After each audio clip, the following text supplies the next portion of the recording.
আজকে আমরা আসছি এশিয়ার দ্বিতীয় বৃহত্তর টাওয়ার, যেটা মালয়েশিয়া অবস্থিত। এটা হচ্ছে যে নাম মারডেকা 118। এই বিল্ডিং সম্পর্কে আপনাদেরকে একটু তথ্য দিতে চাই। মালয় ভাষার প্রতীক এবং মালয়েশিয়ার স্বাধীনতা প্রতীক হিসেবে এই বিল্ডিংটা তৈরি করা হয়েছে। এই বিল্ডিংটা সর্বমোট 118 তলা। এটা হচ্ছে যে মিটার হচ্ছে যে 644 মিটার এবং পাইলিং সহ হচ্ছে 700 মিটার। এটা হচ্ছে যে করতে খরচ হয়েছে $1.5 বিলিয়ন।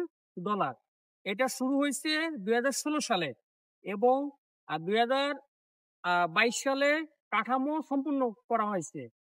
এই বিল্ডিংটা করার জন্য দুটো কোম্পানি আসছে। একটা হচ্ছে আমরা যে স্যামসাং ফোন ব্যবহার করি, স্যামসাং কোম্পানি, এবং ইউইএম গ্রুপ নাম করে একটা কোম্পানি আছে। এই দুটা কোম্পানি মিলে এই বিল্ডিংটা সম্পূর্ণ করছে। বর্তমানে বিল্ডিং এর কাজ সম্পূর্ণ হয়নি, তাই আমরা ওই উপরে যাইতে পারবো না। কিন্তু ওইখানে একটা হোটেল আছে, ইন্টারন্যাশনাল হোটেল।